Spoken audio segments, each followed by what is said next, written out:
wish you joy, and I wish you lots of happiness. She wrote him a love song. He sued her for $3 million. And somehow, that's the nice part of this story. For 7 years, two of the most stubborn people in country music shared a stage, a tour bus, and a slow-burning grudge that neither one of them would ever fully admit to.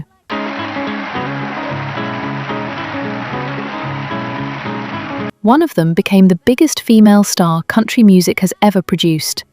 The other one spent the rest of his life being remembered, mostly, as the man she left behind. This isn't a rumor.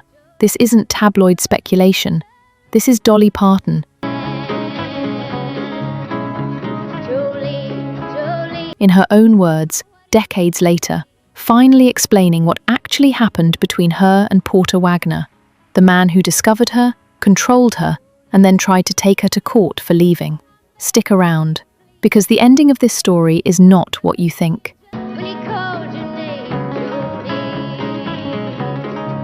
I'm Jim, and this is Retrovibes. It starts in 1967. A 21-year-old singer from Sevierville, Tennessee, walks into the office of the man who runs the #1 syndicated country show in America.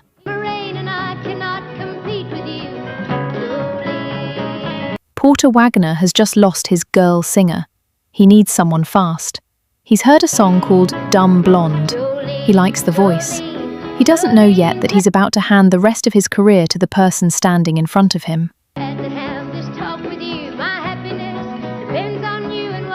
Here's the part most people skip past. The audience hated her at first. She was new. She wasn't Norma Jean, the woman she was replacing, and the fans let her know it. Porter could have cut her loose right there. Instead, he stuck by her. He fought for her. For years. That loyalty is the foundation of everything that came next.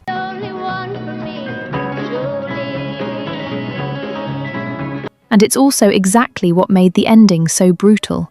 Because Dolly Parton never wanted to be a girl singer in somebody else's show.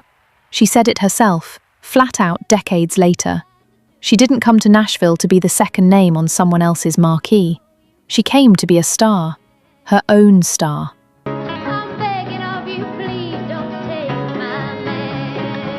And for 7 years, she stayed anyway.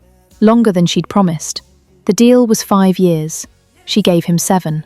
By the time Jolene hit #1 in 1974, something had to break.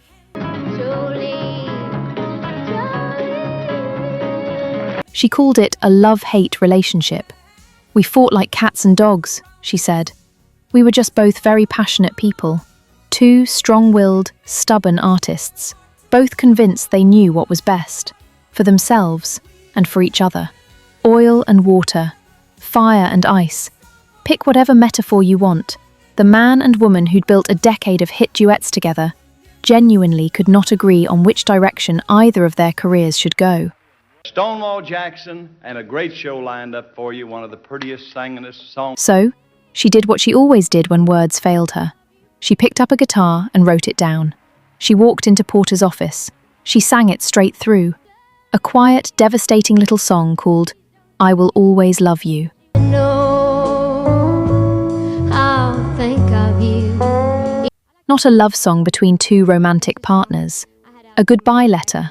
A resignation set to music. He cried. Then he said something that should be famous in its own right. It was the best song she'd ever written. And yes, she could leave. But only if he got to produce it. She said yes. He did. And the song hit #1 on the country charts in 1974. It would hit #1 again in 1982. Bittersweet. When she re-recorded it for a movie soundtrack. And then, in 1992, a singer named Whitney Houston would turn it into one of the best-selling singles in the history of recorded music. Dolly Parton wrote a breakup letter to her boss and accidentally created a song that would soundtrack 1 million weddings.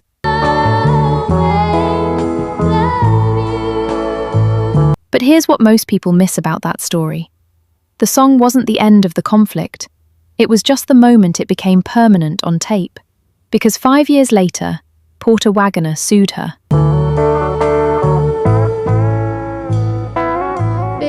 Before we get into that, if stories like this, the real history behind the music, the moments nobody puts in the highlight reel, that's exactly what this channel is built on.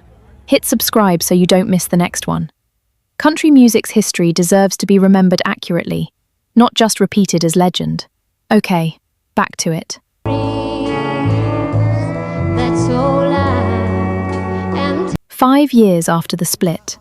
3 years since the two of them had even spoken to each other. Porter Wagoner files a lawsuit. Breach of contract. He claims that her leaving the show cost him tours, money, his career momentum, and he wants $3 million to cover it. Think about that for a second. The man who discovered her. The man who cried when she sang him her goodbye song. The man she immortalized in one of the most recorded songs of the 20th century. Suing her. It sounds like betrayal. It sounds like greed. And for years, that's exactly how the story got told. Please don't cry, 'cause we But here's the twist nobody talks about. Wagoner himself, years later, said the feud never really developed the way people thought. That lawsuits and lawyers just make people look like bitter enemies on paper, even when the real relationship underneath was something else entirely. The case settled. She paid him roughly $1 million to make it go away. And then, nothing. Silence. Years of it. That's the part of the story that should be the saddest. Big howdy and welcome to that good old Nashville music. We're awful glad to be with you this Two people who built something that still gets played at funerals and weddings 50 years later, who couldn't sit in the same room. So how does this end? It ends in May of 2007, the Grand Ole Opry. Porter Wagoner, 79 years old, celebrating 50 years as a member of the Opry. And walking out on stage to honor him is Dolly Parton. oh, but above all of this, The woman he once sued for $3 million. She sings it to him. I will always love you.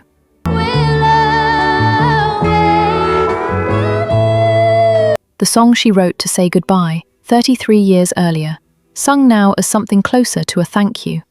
5 months later, Porter Wagoner died of lung cancer. Dolly was there, with his family, at the end. At his funeral, she stood up and led an all-star choir in a hymn for the man who discovered her, fought with her, sued her, and never once stopped believing she'd make it. In her own memoir, years later, she put it as plainly as she ever has. I can never take the credit away from Porter for giving me a big break. No bitterness left in it by then. Just the truth, that two people can hurt each other badly and still mean everything to each other underneath it. That's the real ending to country music's most misunderstood feud. Not a villain, not a victim, just two impossibly stubborn, talented people who loved what they built together a little too much to ever say it out loud, until it was almost too late. If this is the kind of story you want more of, the real history behind the legends, told straight, no fabrication, no nonsense, subscribe to Retrovibes. There's a lot more of country music's past worth getting right.